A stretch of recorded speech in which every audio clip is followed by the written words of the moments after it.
Hey gang, the following is a clip from my semi-nightly show, Drunken Atheist Broadcasting Live. And I'm doing this because YouTube has been being kind of weird, not promoting any of my live videos to my subscribers or otherwise. So this is kind of a test. Let me know if you saw the live show, let me know if you've seen this. Let me know what you thought about Thor. And if you want to tune in to the live shows, just make sure to hit that bong for notifications and just check in from time to time. What up, motherfuckers?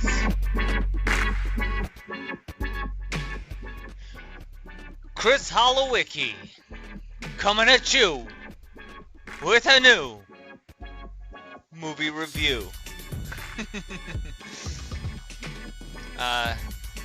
Today I saw Marvel's Thor Love and Thunder, and I took some notes while I was in the movie theater, and I guess I just figured that we can go over those.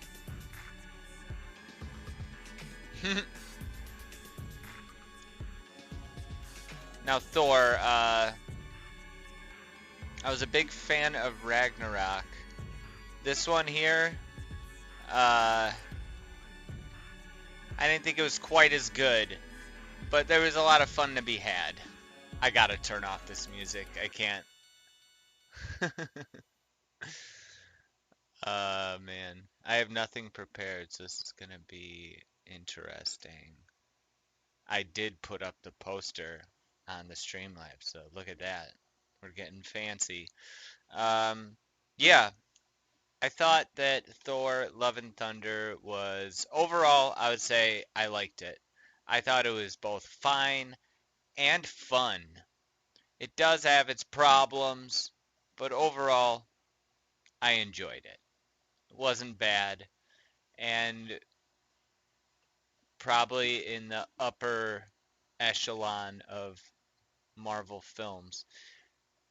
But as I said, there are some problems with it. I think it goes a little too hard into the comedy, to the point where it kind of takes you out of some stuff. Also, it's got some of that Guardians of the Galaxy 2 vibe where the person making the film is so smitten with themselves that they think that their jokes are a lot funnier than they maybe actually are. And there were some reoccurring jokes in this Thor movie that it's like I didn't laugh the first time, and then it happens like some of them dozens of more times throughout the film. Excuse me. Here, let's take a look at what I have written down here. And things will come to me. I used my little, you know, the little, I have a Galaxy Note 9, so it has a little pen. So I bust it out in the movie theaters, and I'll be like taking my notes, bothering people next to me by causing a commotion. I didn't get a great seat this time because I waited too long to buy my ticket. Normally, I'll be all set in the theater. I'll be in the handicap row all the way to the end. And most of the time, I would say 90% of the time, nobody with a wheelchair even shows up in that row. So I get a good spot right there, and I'm able to vape inside the theater without anyone noticing because there's a big wall right behind my back. So I could just do whatever I want and no one could see. um, but yeah, I waited too long to get a ticket, so I ended up seeing this in IMAX, regular 2D, and I was all the way literally in the far left seat of the top row. And that was fine, except for there was like a 14-year-old who was drinking an icy in my seat when I got there, and I was like, "Oh fuck, am I gonna get bullied out of this seat?" but luckily he was with his family. He had a seat, and he just moved right away. I still wasn't happy about it, but it's not the worst thing that could have happened. And then so then I end up sitting next to his kid sister. I hate sitting next to people in the movie theater. I'm always pretty good about, even if I do have to sit next to someone, at least I have the best front row center. Like I'm far enough back where I could see the whole thing. I don't have to be like looking like this, and the sound will hit me perfect. I usually see it in Dolby. IMAX really isn't bringing it nowadays. Dolby cinema is the best. How long did I just spitball right there? I think I went 3 minutes just improving. Look at that. No notes. All right, let's start from the beginning. Okay. Vape, beer, cheese, candy, Slim Jim. Nope, that's my grocery list. Uh, yes. Okay. So the movie kicks off with obviously like a big action sequence. If you remember at the beginning of Thor Ragnarok, they had that epic scene where he ends up fighting that fuck. I'm gonna sound like such a noob because I don't remember the names. I never read really Thor, but I love the movies. Um, where he chops off that guy's crown and then he's fighting a dragon and all that stuff at the beginning of Thor Ragnarok. So we have this big, hyped up, epic uh, battle with Thor, where instead of Led Zeppelin, they played Guns N' Roses, which I would guess was a fuck ton cheaper for the studio, um, obviously. And the scene is great. It's just a little too cartoony. Uh, Minor spoiler. If you guys remember, Jean-Claude Van Damme was in some commercial where he's like doing the splits in between two driving semis. They do a callback to that in this, and as I say, some of this humor just really doesn't work. Um, that was okay. It wasn't that bad, but they do call back to that, which seems kind of it really stuck out for a MCU flick, which is fine. I want these movies to really start going outside of the box because it's getting stale. Uh, but overall, a pretty satisfying opening action sequence, despite some of the action bordering on slapstick. Again, hit and miss jokes. It's really a shame how many misses to hits the jokes in this movie are, especially given the fact that Taika Waititi produces a show that I'm a big fan of right now called What We Do in the Shadows. And that show is just I'm like in the middle of season 2 right now, and it's seriously just like they're just going lines, very few groaners. I'm giggling throughout every episode of this show of What We Do in the Shadows. Check that out. It's on Hulu. Um, but yeah,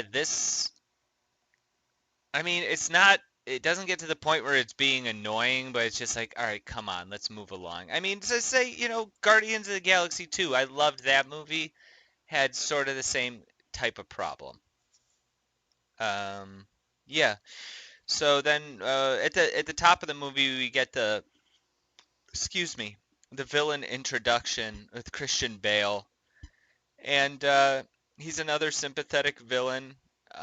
Not super familiar with him in the comics, except that he has a way cooler character design in the comic books than we end up seeing in the movie itself. But I really liked when he stumbles upon a god, like a god of light or something like that, and I sort of this like higher realm that's like not on Earth or on a regular plane or God, I'm fucking sound like an idiot right now. But there's a lot of cool creative stuff in this God scene, and it's probably better that I don't say too many spoilers. There's an interesting scene involving Christian Bale and some gods, or a god. Mhm. But yeah, he's another sympathetic villain. I still have to digest Christian Bale as a villain, but overall, I would say he was good, good performance.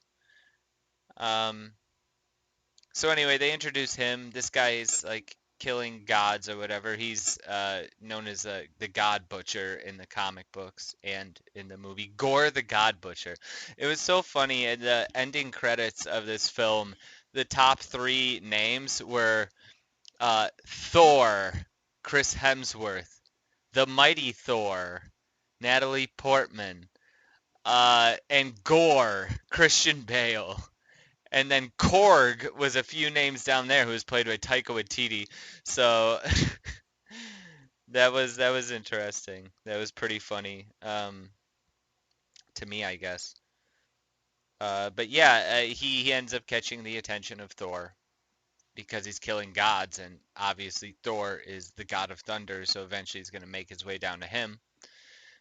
And it leads to an action scene on New Asgard, which which is located on planet Earth now. If you hadn't watched the previous Marvel films, and it's kind of like an overly dark uh, fight in a little like town square, where it kind of reminded me of the first Suicide Squad movie, how every time they were fighting the masses of monsters or whatever, they turned down the lights a lot and they were basically all black muck.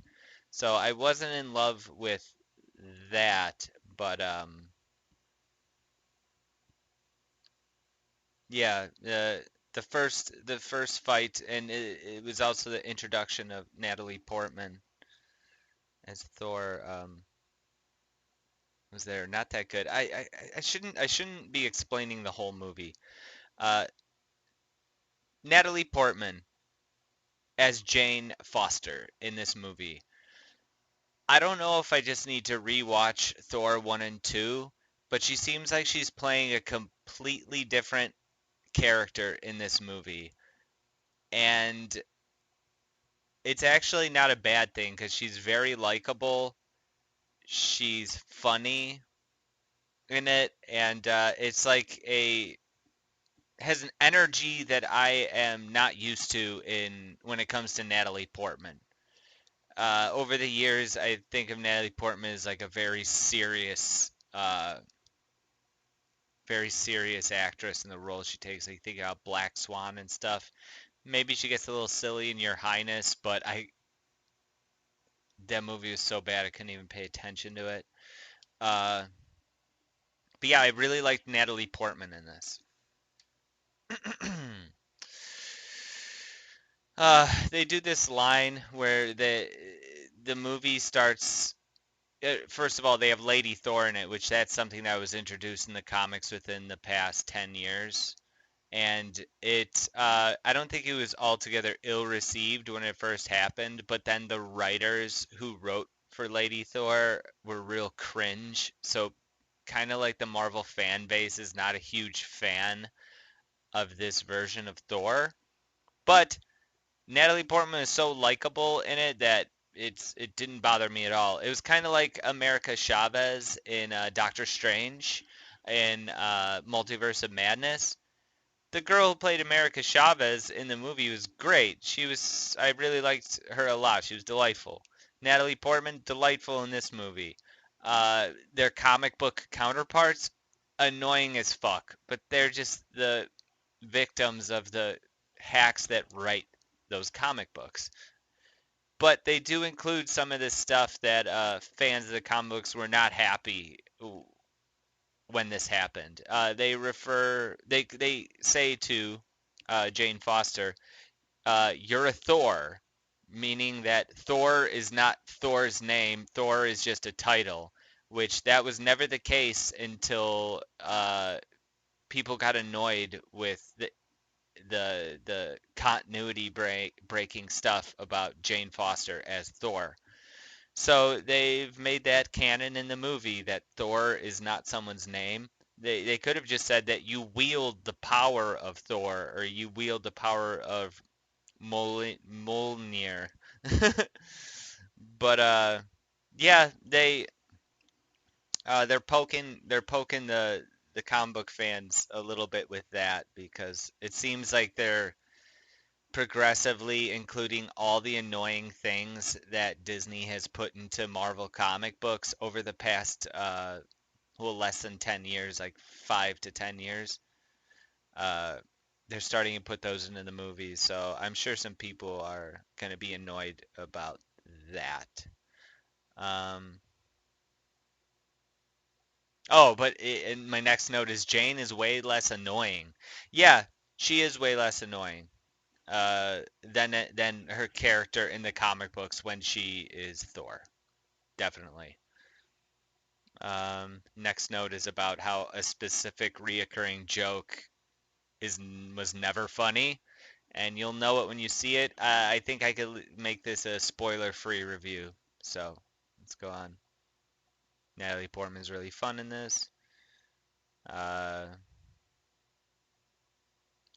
I would say, oh, I wrote a note. Captain Marvel, Miss Marvel, Lady Thor. The version of Captain Marvel we get in the movies is kind of the modern comics version. And if you look at the execution of that, I don't think that was very well received by the MCU fans, at least. Miss Marvel, I think the jury's still out on that. I tapped out after episode 1 on that show, but I think that the audience that it's directed for probably enjoys it a bit. And then we have Lady Thor, and I think that's the uh, best film adaptation. Oh, along with America Chavez of like the adapting these woke Marvel characters. Um, I noticed that they swear a lot in this. I clocked in them saying shit over 12 times, which it got to the point where I was just like, oh, okay, okay. Probably the most swearing of any MCU movie, I would say. They didn't say fuck. I don't know if they've ever said fuck in one of these movies, but they said shit like probably 15 plus times in this children's film. Um, Real hit and miss on the jokes, yes. Oh, I would say that the green screen and the visual effects, mwah, top notch. They go to they go and meet Zeus, who you see in the trailers, and his entire world, the whole city that they live in, it looks great. Yeah, I was seeing it in IMAX, but everything looked good. The green screen looked all keyed in correctly. No one, it all looked above average. There's definitely been Marvel movies where that stuff is look subpar or they didn't have the right people working on it. Everything looked very nice in this. Green screen, CGI backgrounds, everything. This is a minor spoiler. What's his face? Fuck. What's his name? The guy who plays Zeus. He, he throws on this Russell Crowe. Russell Crowe plays Zeus in this movie, and I didn't expect this. He throws on this really stereotypical thick Greek accent, and that had me cracking up the entire time that he was on that he was for the entire time he was on camera. And yeah, very good Russell Crowe. They get into a crazy battle in this god city. Valkyrie, or Jane Foster, and Thor. And Korg. They get into this brutal battle in this god city or whatever it is. And what they're doing, all these henchmen, these guards are coming up at them trying to take them out, and they're slashing them to pieces, stabbing them, and all this stuff. But the thing is that their blood is like gold. They all have golden blood. So this is the goriest scene of any MCU movie. It's more gory than Doctor Strange, and they got away with it because because all of these characters' blood is gold. It's not red. So it looked like Mortal Kombat. It looked like a round of or a compilation of Mortal Kombat super combos. Just imagine the blood being gold instead of red. I thought that was very cool. Uh, yeah, I would say that one thing near the end of the movie, I'm like, the character design on Gore was a real missed opportunity, especially when you look at what he looks like in the comic books, because that character design is cool as fuck, and Gore in the movie is just, you've seen it 1,000 times. He looks like an extra from Mad Max Fury Road. It looks cheap. I don't know if it was Christian Bale didn't want to having to go through like, 10 hours of makeup, or whatever it takes. Or if, actors are vain, sometimes they don't want their faces too distorted. But it was basically Christian Bale's like, okay, I'll show up. You could powder me white. You could tape on some scars on my face and on my back, and we could do this. So that's one thing I'd say they could have done a little better. Even though Christian Bale put out a great performance, they could have done better. Um, a couple times in the movie, I thought that an MCU movie was going to have some stakes and that someone was actually going to die and there's going to be some impact. But both times I was like, oh, I can't believe it. She's like, okay. Um, Oh, and reactionary geek tubers are going to be very upset that there was gay stuff in this movie. A couple throwaway lines about being gay. Uh, what's her face? Damn it, Valkyrie kissing a girl's hand, flirting with her. They'll be mad. But the funniest thing about that is, I think I saw Young Ripa post a video about how this is the gayest Marvel movie or whatever. Uh, I don't think he has seen it, and I don't think he's going to see it, but he's going to talk about how there was gay stuff in it and how that's a problem because reasons. So stupid. There's plenty of things to attack Disney Marvel for without being a reactionary. But yeah, Thor, Love and Thunder. Uh, I liked it. I didn't like as much as Thor Ragnarok. I like it better than the first two Thors. Uh, I would say that it lands lower than Guardians of the Galaxy 3 for me when it comes to the overall series and which movies I ended up really enjoying. But yeah, it ranks up there despite its few problems. But yeah, um, that's about it on that. Thanks for watching, everyone. Uh, if you're new here, make sure to like, subscribe, and hit that bong for notifications. If you happen to be watching this on Twitch, please fucking follow me. I need people on there. And if you're watching on YouTube, fucking sub to me because I'm like 31 away from hitting 1,000. I've been doing this for like fucking almost 10 years. 10 years next year. Help me get to 1,000 before I've been doing this for a decade. God damn it. But yeah, um, until next time, everyone. I'm Chris Halwicki, and that's why I drink. Night.